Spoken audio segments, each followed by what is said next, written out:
ओम शांति।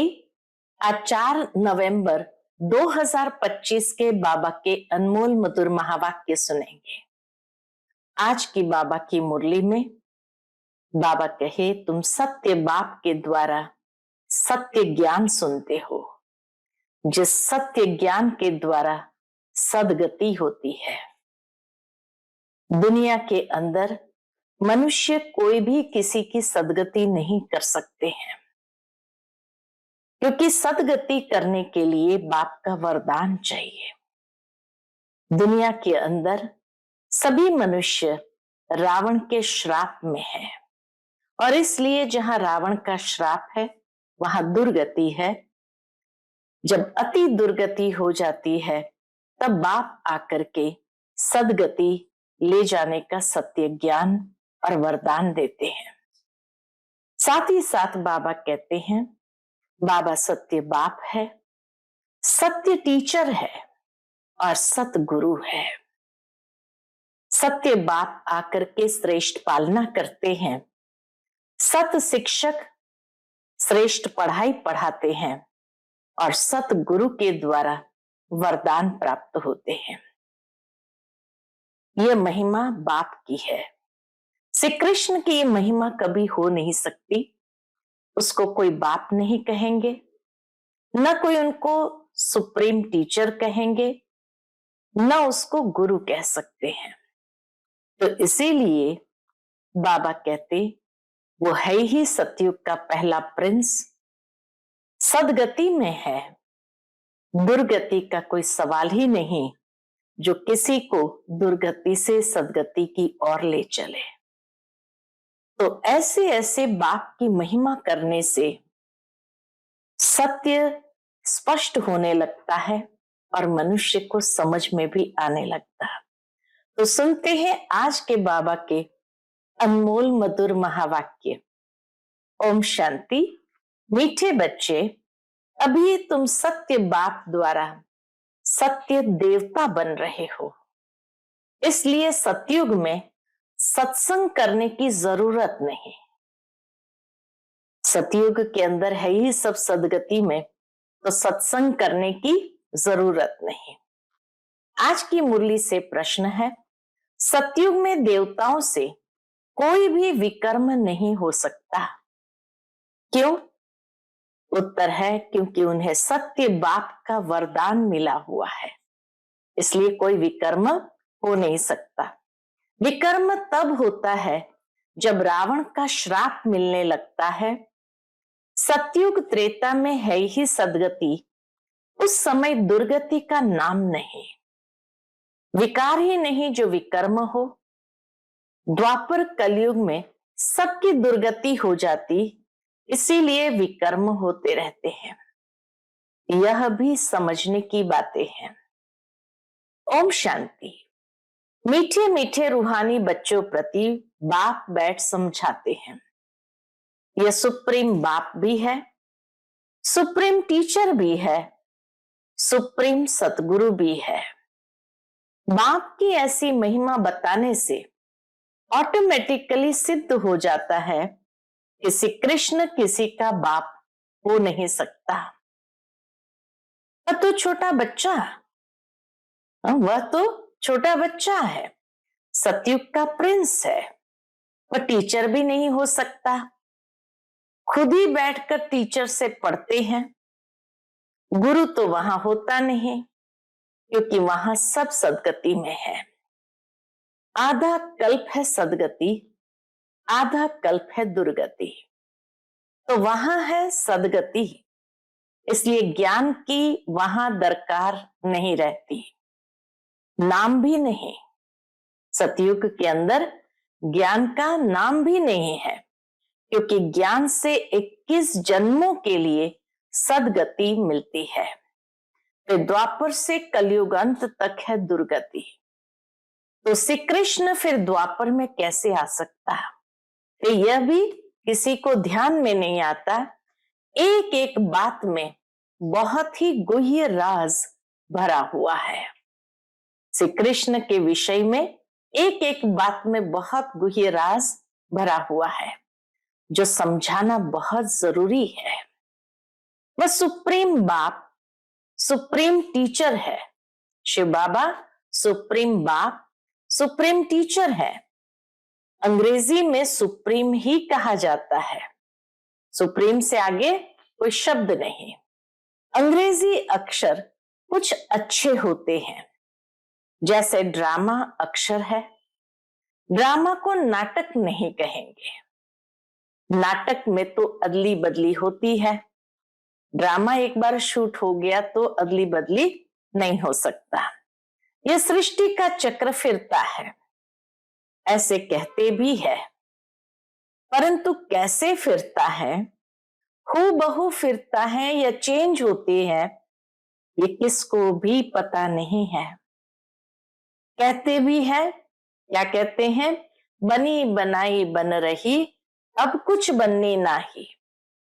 जरूर कोई खेल है जो फिर से चक्र खाता रहता है। इस चक्र में मनुष्य को ही चक्कर लगाना पड़ता है। अच्छा, इस चक्कर की आयु क्या है, कैसे रिपीट होता है, इसको फिरने में कितना समय लगता है, ये कोई नहीं जानते। इस्लामी, बौद्धि आदि ये सब है घराने जिनका ड्रामा में पार्ट है। तुम ब्राह्मणों की डिनास्टी नहीं है, यह है ब्राह्मण कुल। सर्वोत्तम ब्राह्मण कुल कहा जाता है। देवी देवताओं का भी कुल है, यह भी समझाना बहुत सहज है। बाबा कहे यह तो समझाना बहुत सहज है। सूक्ष्म वतन में फरिश्ते रहते हैं। फरिश्ते माना वहां हड्डी मांस होता नहीं। देवताओं को तो हड्डी मांस है ना। ब्रह्मा सो विष्णु, विष्णु सो ब्रह्मा। विष्णु की नाभि कमल से ब्रह्मा क्यों दिखाया है, ये भी एक गुह्य राज है। सूक्ष्म वेतन में तो यह बातें होती नहीं कि कोई किसी की नाभि से निकले, न जवेरात आदि हो सकते। इसलिए ब्रह्मा को सफेद पोषधारी ब्राह्मण दिखाया है।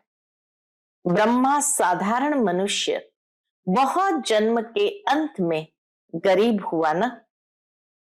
इस समय है ही खादी के कपड़े। जब बाबा के जमाने में खादी के कपड़े थे, वह बेचारे समझते नहीं सूक्ष्म शरीर क्या होता है। तुमको बाप समझाते हैं, वहां है ही फरिश्ते जिनको हड्डी मांस होता नहीं। सूक्ष्म वतन में फरिश्ते जिनको हड्डी मांस होता नहीं। सूक्ष्म वतन में तो ये श्रृंगार आदि होना नहीं चाहिए, परंतु चित्रों में दिखाया है तो बाबा उसका ही साक्षात्कार कराए, फिर अर्थ समझाते हैं। जैसे हनुमान का साक्षात्कार कराते हैं। अब हनुमान जैसा कोई मनुष्य होता नहीं। भक्ति मार्ग में अनेक प्रकार के चित्र बनाए हैं। जिनका विश्वास बैठ गया है, उनको ऐसा कुछ बोलो तो बिगड़ पड़ेंगे। देवियों आदि के कितनी पूजा करते हैं, फिर डुबो देते हैं। यह सब है भक्ति मार्ग। भक्ति मार्ग के दलदल में गले तक डूबे हुए हैं, तो फिर निकाल कैसे सकेंगे। निकालना ही मुश्किल हो जाता है। कोई कोई तो औरों को निकालने निमित्त बन खुद ही डूब जाते हैं, खुद गले तक दुबन में फंसते हैं, अर्थात काम विकार में गिर पड़ते हैं। यह है सबसे बड़ी दुबन, दलदल। सतयुग में ये बातें होती नहीं। अब तुम सत्य बाप द्वारा सत्य देवता बन रहे हो, फिर वहां सत्संग होते नहीं। ज्ञान के द्वारा ही सत्य देवता बनते हैं, तो बाबा कहे फिर वहां सत्संग होते नहीं। सत्संग वहां भक्ति मार्ग में करते हैं, द्वापर के बाद सत्संग आरंभ होते हैं। तो सत्संग यहां भक्ति मार्ग में करते रहते हैं।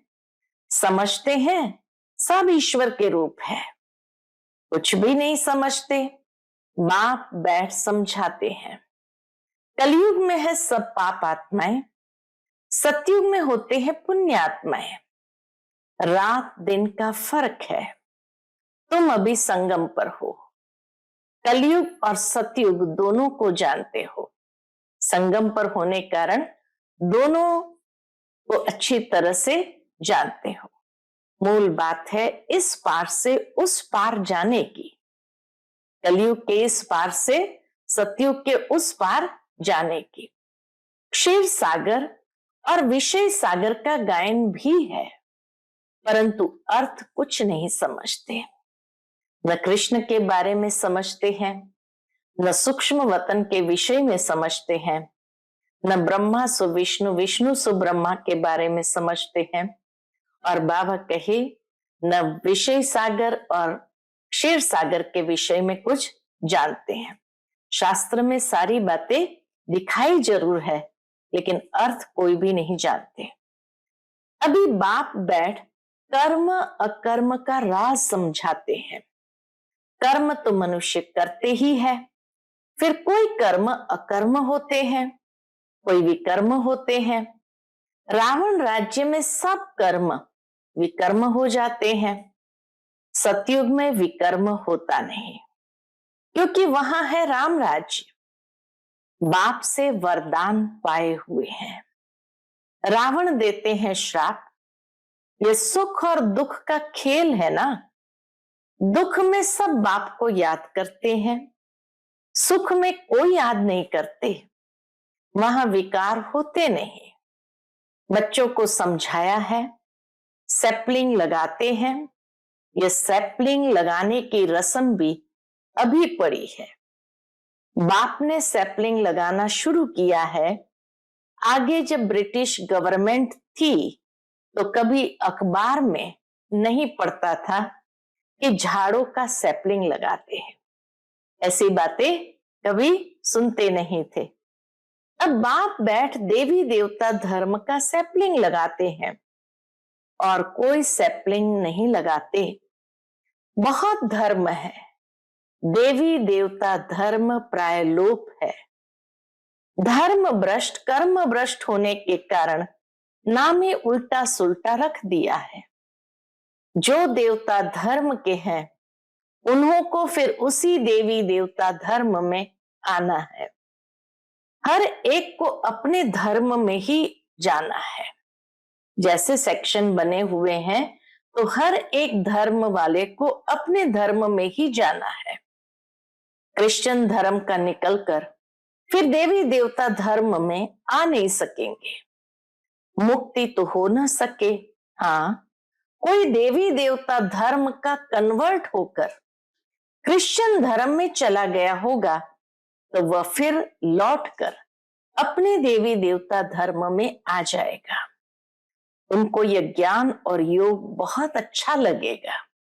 जो अपने कुल के हैं, अपने धर्म के हैं, उनको यह ज्ञान और योग बहुत अच्छा लगेगा। इससे सिद्ध होता है कि यह अपने धर्म का है। इसमें बड़ी विशाल बुद्धि चाहिए समझने और समझाने की। धारणा करनी है, किताब पढ़कर नहीं सुनानी है। जैसे कोई गीता सुनाते हैं, मनुष्य बैठकर सुनते हैं। कोई तो गीता के श्लोक एकदम कंठ कर लेते हैं, बाकी तो इनका अर्थ हर एक अपना अपना बैठ निकालते हैं। श्लोक सारे संस्कृत में है। यहां तो गायन है कि सागर को स्याही बना दो, सारा जंगल कलम बना दो, तो भी ज्ञान का अंत नहीं होता। गीता तो बहुत छोटी है, 18 अध्याय है। इतनी छोटी गीता बनाकर गले में पहनते हैं। बहुत पतले अक्षर होते हैं, गले में पहनने की भी आदत होती है। इतना छोटा लॉकेट बनता है। वास्तव में है तो सेकंड की बात, बाप का बना जैसे कि विश्व का मालिक बना, सेकंड की बात है। गीता पढ़ने सुनने की भी बात नहीं, निश्चय की बात है। बाबा हम आपका एक दिन का बच्चा हूं, ऐसे भी लिखने शुरू करेंगे। एक दिन में निश्चय हुआ और फट से पत्र लिखेंगे। बच्चा बना तो विश्व का मालिक हुआ। यह भी कोई की बुद्धि में मुश्किल बैठता है।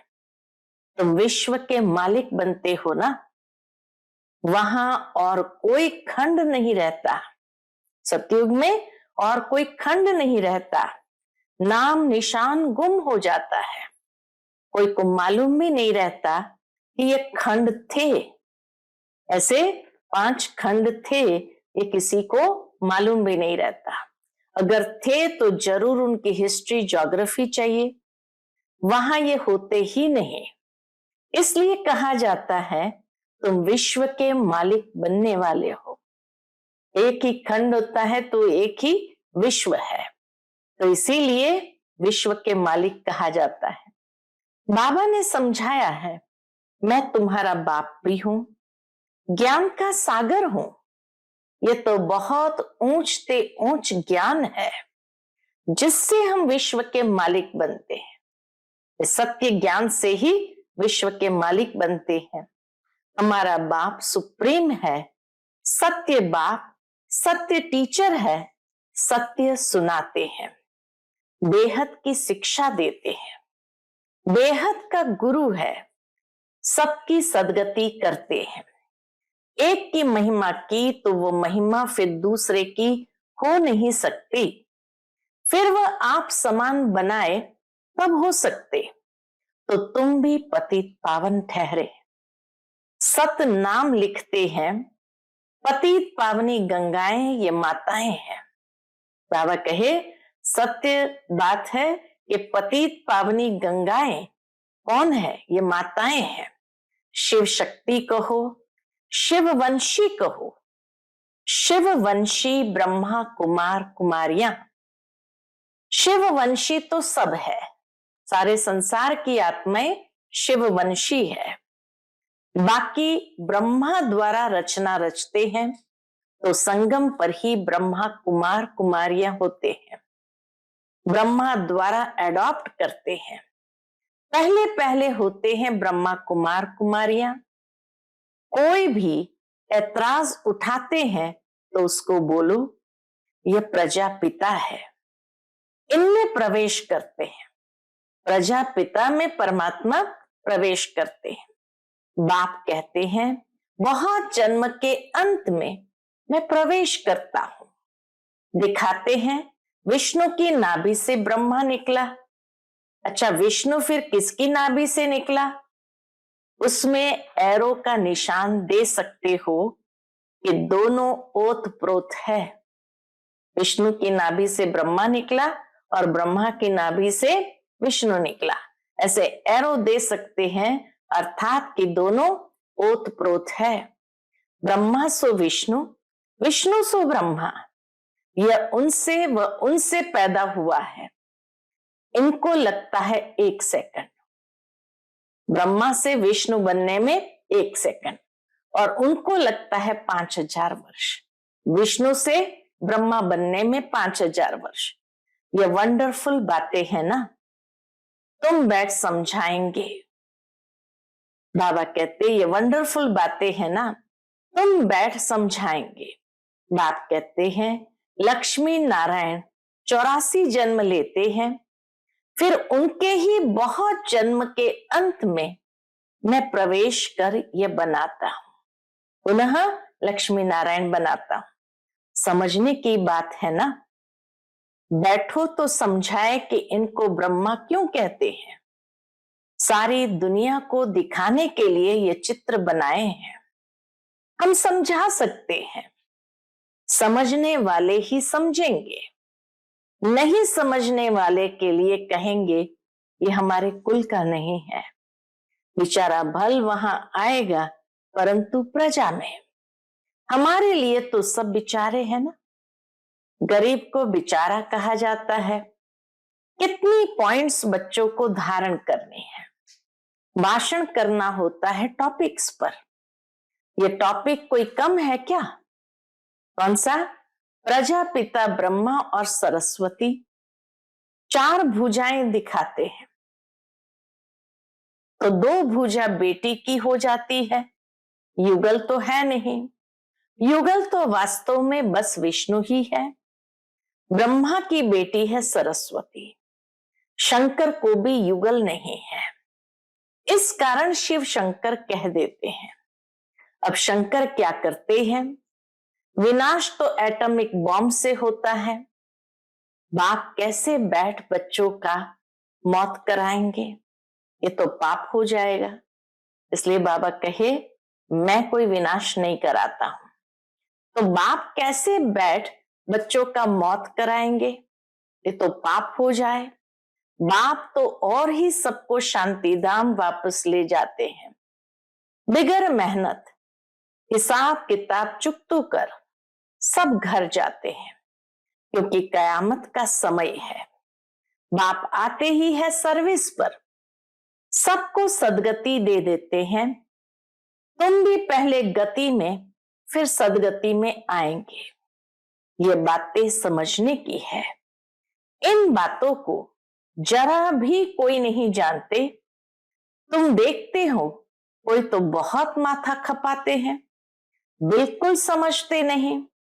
जो कुछ अच्छा समझने वाले होंगे वह आकर समझेंगे।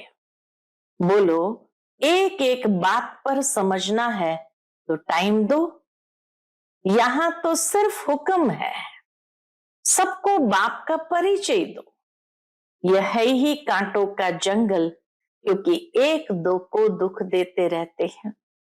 इसको दुख धाम कहा जाता है। सतयुग है सुख धाम।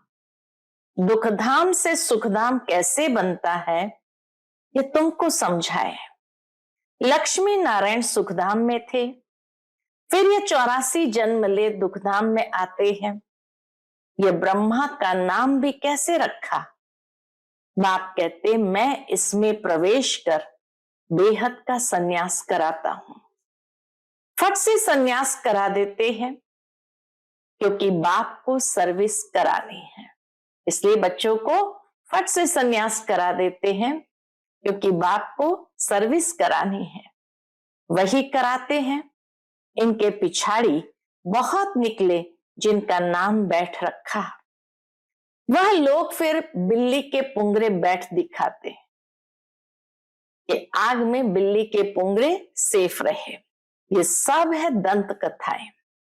बिल्ली के पुंगरे हो कैसे सकते? बिल्ली थोड़ी बैठ ज्ञान सुनेंगी। बाबा युक्तियां बहुत बतलाते रहते हैं। कोई बात किसको समझ में ना आए तो उनको बोलो, जब तक अलफ को नहीं समझा है तो और कुछ समझ नहीं सकेंगे। एक बात निश्चय करो और लिखो, नहीं तो भूल जाएंगे, माया भुला देंगी। मुख्य बात है बाप का परिचय। मुख्य बात है बाप के परिचय की। हमारा बाप सुप्रीम टीचर है, जो सारे विश्व के आदि मध्य अंत का राज समझाते हैं, जिसका कोई को पता नहीं है। तो बाप आकर आदि मध्य अंत का राज समझाते हैं, जिसका किसको भी पता नहीं है। इस समझाने में टाइम चाहिए। जब तक बाप को नहीं समझा है तब तक प्रश्न उठते ही जाएंगे। अलफ नहीं समझा है तो बे को कुछ नहीं समझेंगे। मुफ्त संशय उठाते रहेंगे। ऐसा क्यों? शास्त्र में तो ऐसा कहते हैं। इसलिए पहले सबको बाप का परिचय दो। परमात्मा को अच्छी तरह समझ लिया, उसका आने का समय अच्छी तरह समझ लिया, तो फिर आदि मध्य अंत को समझना भी आसान है।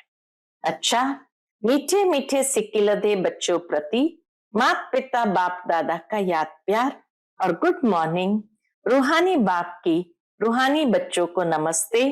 हम सब रूहानी बच्चों की रूहानी माता पिता बाप दादा को याद प्यार, गुड मॉर्निंग और नमस्ते नमस्ते। शुक्रिया बाबा, शुक्रिया। आज की मुरली से धारणा के लिए मुख्य सार है। पहली पॉइंट, कर्म अकर्म और विकर्म की गुह्य गति को बुद्धि में रख अब कोई विकर्म नहीं करने हैं।